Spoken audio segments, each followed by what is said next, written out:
Welcome to Real Flix Reviews. We're like a book club for people who hate reading. This month we're doing Grab Bag, so James picked the movie 187, made 1997, 3% Episode 1, Season 1. And this week we have Jonathan Charney, James Stevens, and Ryan Preston.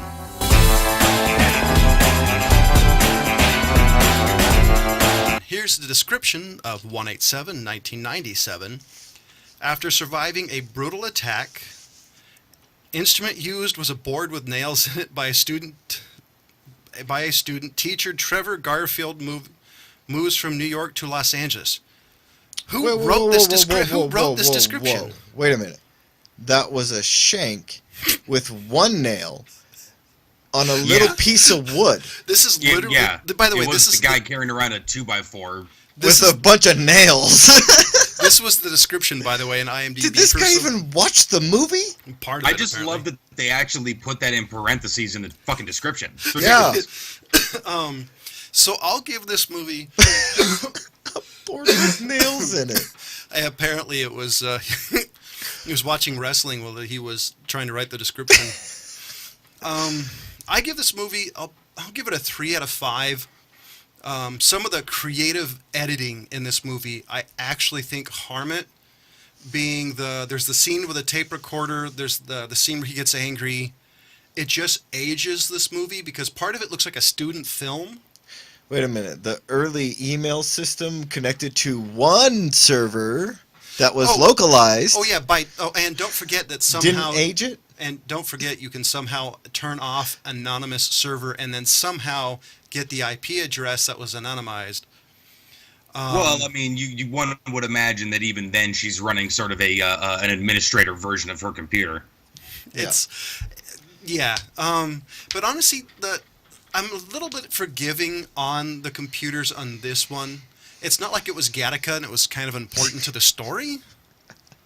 Yeah, it really wasn't. No, it was just the creative editing, which back then it was cool, but now it's just like, hey, look, it's a really shitty indies movie section. A student film. So for me, it's a 3 out of 5. James? Yeah, I'm gonna go with a 3.5 because, wow, for me, there's a lot of stuff in the film that.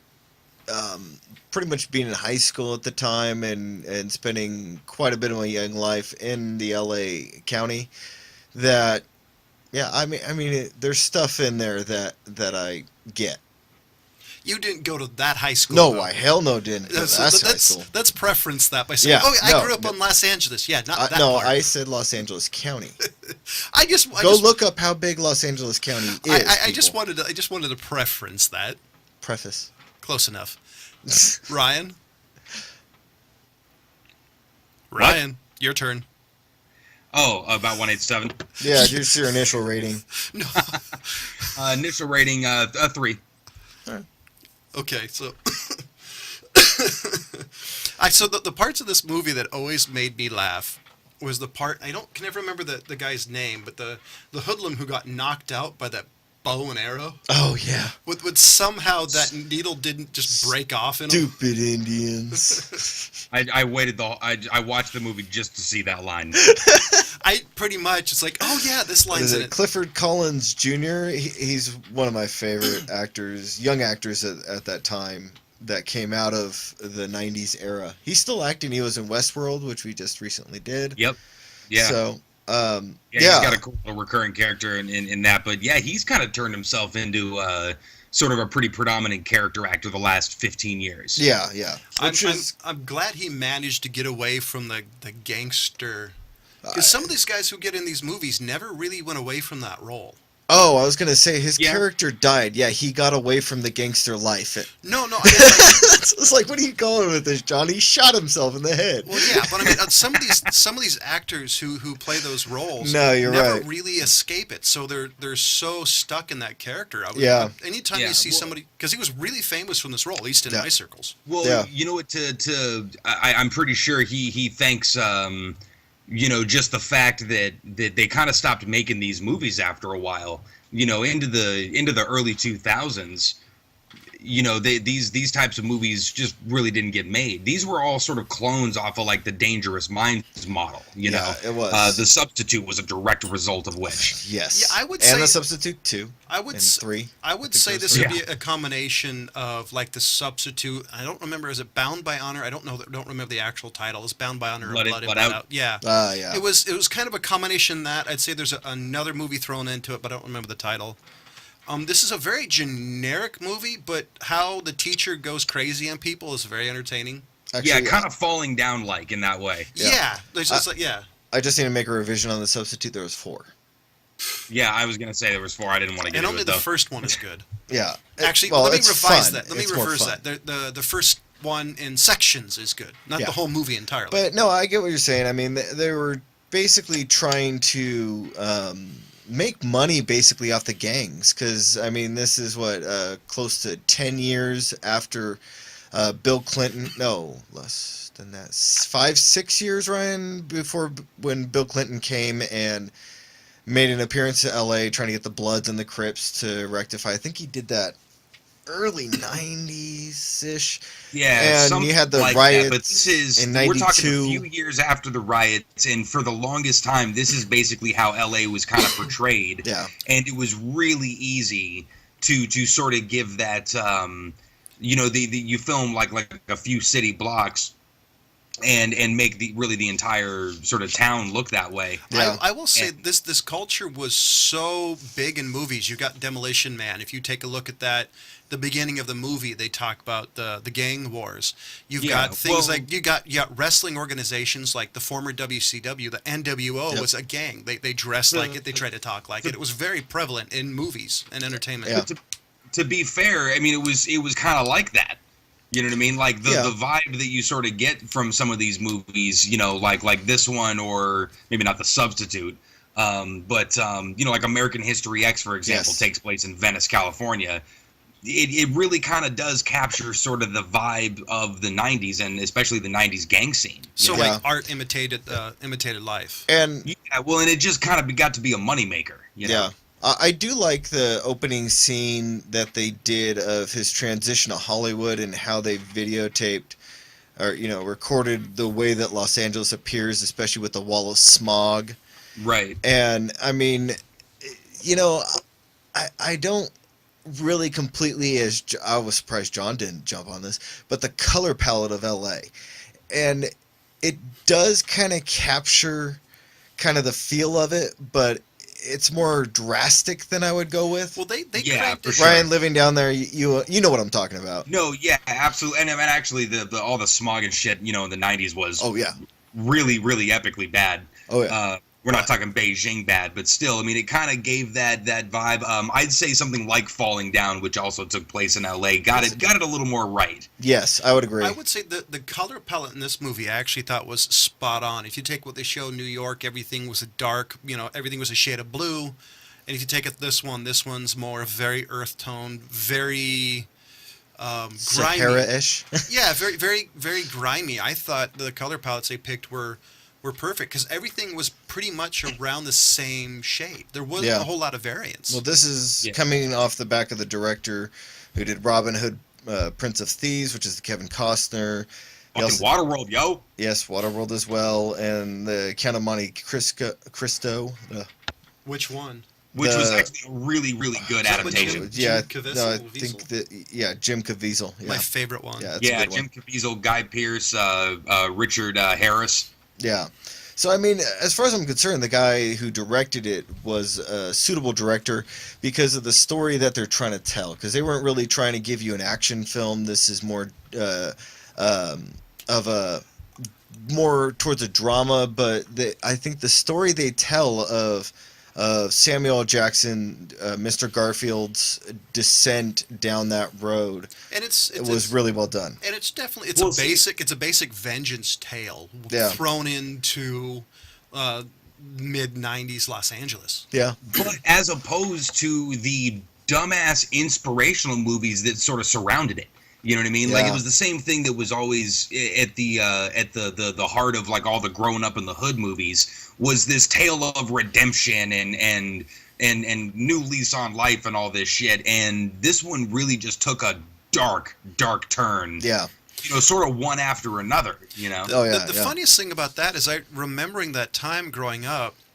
None of those movies at this point I can remember. This one has always stood in the back of my mind as this is a teacher who fought back. Yeah. And you had all the teachers go, well, why did you do that? And this is one teacher saying they're beyond redemption versus all the other movies saying, oh, they're redeemable, they're good people. That always kind of shocked me, still kind of shocks me remembering the time. Well, I really like what they did with Clifford Collins' character, because the way he looked at it was Mr. Garfield was basically putting him down all the time, especially when he isolated him in the class or pulled him up to the front and tried to have him read, and it just showed the lack of just wanting anything other than just to be, a known gangster is Clifford's character.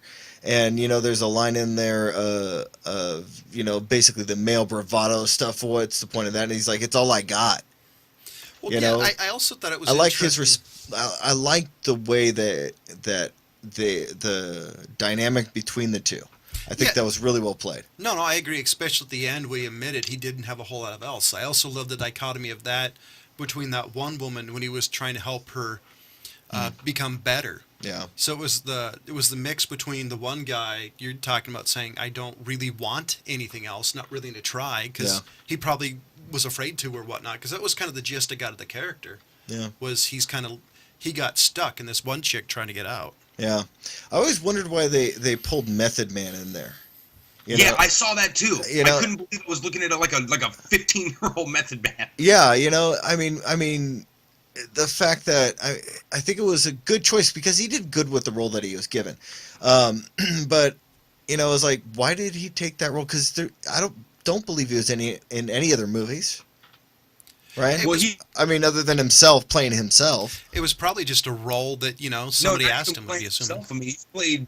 He had a kind of a big arc in The Wire.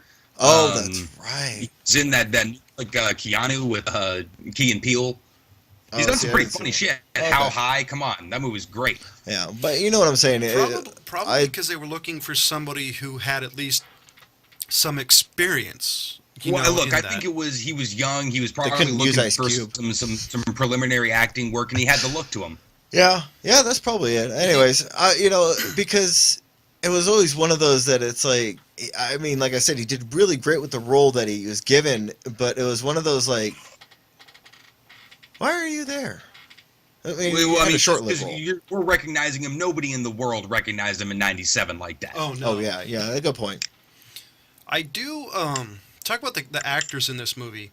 The fact how limited all basically the main characters were. There weren't even a whole lot of ancillary characters in this movie. I thought the cast was pretty spot on. There was nobody in this movie that I hated. That as far as the actors I hated.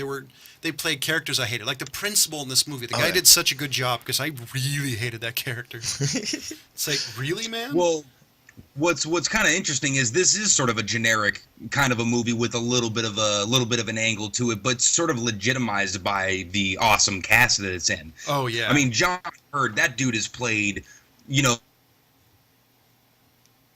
for 1,000 different shows and movies. Yeah. He was the Childress guy. Yeah. With all the guns. So if for example you guys don't know who John Hurd is, he was in Home Alone, Home Alone 2. He was in Big He's Awakenings. in a lot. How many films does he have in his belt? Like at least 500. A lot. He was in Elementary. He has been in a ton of movies. Just to name a few, if you guys don't actually recognize him from anything. Nowadays he's actually the wartime doctor in Doctor Who. Really? Oh. Yeah, go figure. Actually, I was not even close, 177. Anyways. So I'm going to stick with my 3 out of 5. Those weird indie scene moments really kind of bugged me because that was the only part to me that really aged this movie. Even the computers didn't age this to me as I took it. If it didn't have those scenes, I'd be like, okay, this is a period piece now. Then, it kind of was even then, in a way. Yeah, well, see, that kind of looked at it, too. I'm also, man, but to me, it wasn't really about the age, because it is kind of sort of slice of life from that era, so it gives you that feel to it. It will always feel like the 90s, you know. Oh yeah. Yeah. But there is some slow moments. The aesthetic aside, which was really good, you know, like you said, some of sort of the art house moments, the moments that they lingered on, and it did take a while to sort of ramp up to its inevitable end there, you know. So you sticking with your 3? Yeah. I mean, it's a solid movie. I mean, I'll watch it and enjoy it, but I am waiting for certain moments. Like, all right, let's get past this shit to get to Stupid Indians or whatever. That was. I gotta admit this, and I totally agree with Ryan in the slow moments. There's some moments in this movie that I'm watching my watch and going, "Fuck, this is not over yet. How long is this scene?" Yeah, and it's not just 90s pacing either. It's not a product of its time. No, I think what it is, they just needed a slow scene for more storytelling, and you're just like, get this over with. I don't care. So it's like Waterworld leaked in? Yeah, I think actually that was the biggest flaw in this movie. There's some storytelling about characters when I don't really give a crap about any of the characters. Or we know as much as we really need to about them. You know what I mean? It's not like we're getting any revelations at the end here. I will say that one chick, and I wish I remembered her name, the one who stood up the end and told us the story about Mr. G. They tried to make you love her character, and I didn't care one way or another. It was just like, okay, they're using her to finish the blah, blah, blah, and it's just like useless character almost to me. Yeah, I would kind of go along with you on that, that it's that little kind of story of redemption didn't really need to be in there on her part. Yeah, exactly. But you kind of didn't know if he was going to be helping her or doing this thing whacking gangsters. But as far as I'm concerned, the way that they did the deer hunter scene, and people out there, we did do the deer hunter. Yes. If you really want to do it, just go ahead and watch the damn film. But I like the fact that he kind of incorporated it into the game that he wanted to play. And I mean, the lines during that portion from Samuel L. Jackson, you know, don't be half-ass stupid, go all the way. I would say that was the best. It made the movie, that scene right there. I would say that's the best acting and the best directing and the best writing in the whole movie. It was definitely leading up to that. That was the perfect way to end a movie. Yeah, especially this movie. I got 1 in 6 chances.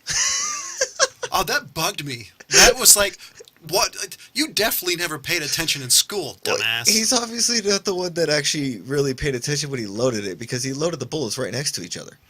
Yeah. No, so it's like... That 1 in 6 chance, though? No, it's 2 in 6, you jackass. No, well, Samuel Jackson used one of the bullets, so it was 1 in 6. Right. But he didn't open up the wheel and spin it again either. He just cocked it and pulled the next bullet, which was the next bullet. Yeah, and he's the one that loaded the gun, so you should know that. So, anyways, but I'm gonna stick with a 3.5, and it's not really nostalgia for me. It's just I think I probably get more enjoyment out of other scenes than you guys do, I guess. Yeah, I too. I'm just not going to defend it as some kind of a great movie. No, I'm not either. So, ladies and gentlemen, we do have a Facebook page. Do us a favor at this movie that you wish us to review. Let us know. No more Das Bucha. The other thing is you can also catch us on Podbean, Stitcher, iTunes, and more. So we're going to talk about 3% Season 1, Episode 1, which is available on Netflix. So I'll hand it over to my co-host, James. You know, this one for me, it just came out recently. I think 2-3 weeks ago it came out. And for people that are not familiar with it, this is a Portuguese... is it Portugal? Yeah. Yes. Anyway, was this a television show that was on there, or is this a true Netflix original? This is a true Netflix original. And, you know... Because the way they do things, sometimes it's really fucking hard to tell. Yeah, it is. But this is a Netflix original. And I watched it subtitled. I don't know if... I'm assuming John did, too, because John's kind of like that with me on it. I haven't watched it dubbed. I'm not sure how the voices change or whatnot. But this one, for me, was a surprise. And not saying it's as great as Stranger Things, which is another Netflix original that we did probably 3 months ago review of. I would say based off the first episode, and first episode alone, because I haven't watched any more. Yeah, I'm like 5 episodes in, I haven't watched any more Stranger Things, and I haven't watched any more of this.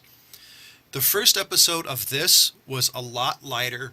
It was very Gattaca-esque in ways to me. And Hunger Games and Maze Runner and 1,000 other variants of it. It wasn't heavy-handed, which as soon as I saw what they were doing, I was expecting, okay, this is going to be very heavy-handed. It wasn't. It was a lot lighter than I expected, and I really enjoyed the first episode, which Yeah, I really did too. surprised me, considering right when I saw the interviews, it's just like, oh fuck, not another variant, blah blah blah blah. Yeah, and it is a variation of all those films in their own perspective. But I mean, the way they started the first episode, they really didn't let you in on all the secrets of what's going on, which No. I appreciated because that means to me that they are projecting this one to go quite a while. I do like now they do include a little bit in the first episode that I really loved how they did was the movement or whatever they called it was the people who couldn't get across the shore. The rejected people. I love kind of the open the door. Cell. Yeah, something like Think that. it Like, is. you know, how she opened the door, opened another door, went down a ladder. I love the act of making this obviously underground, very hush hush. I love how they had, and I love they had like the very clean atmosphere The sterile. versus the sterile atmosphere, and then you had the dirty. I love that look. The same one with what was it? The one with Matt Damon where he was dying of radiation poisoning. Oh. I Well, can't think it of was the anyway. same thing. It was Yeah. very clean. I love that aesthetic when you have the two sides of society. Yeah, yeah. Anyways, but it's one that I do encourage people to go see. I would like Ryan to actually probably check out an episode of one of the shows we pick eventually. Oh, I like this part actually, where I just sit back and listen to you guys try to sell me on it.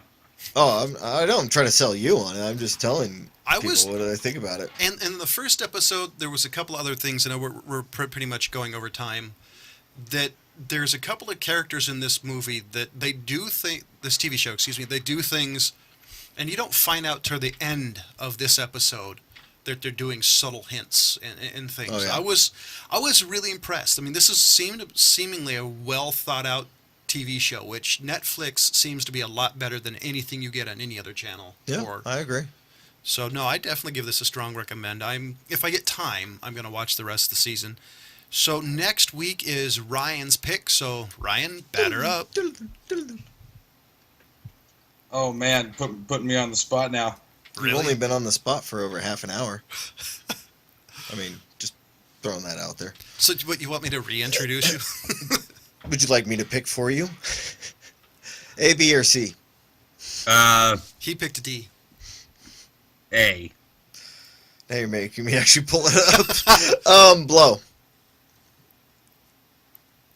Whoa. Johnny Depp. Yeah. 98? No, I think it was closer to 2000. Was it? Okay, yeah, 2001. got a sort of a slightly younger Paul Rubens as the weed dealer. Let's go with Blow. Yeah. Oh yeah, that was like 02 or something like that. 01. I just said it. So, ladies and gentlemen, and do you have a TV show pick?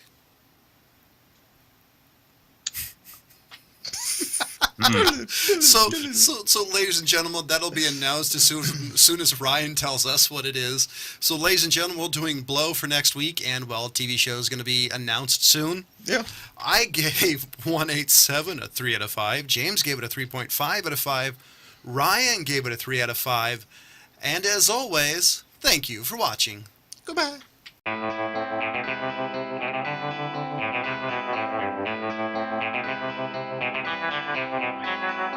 Thank you.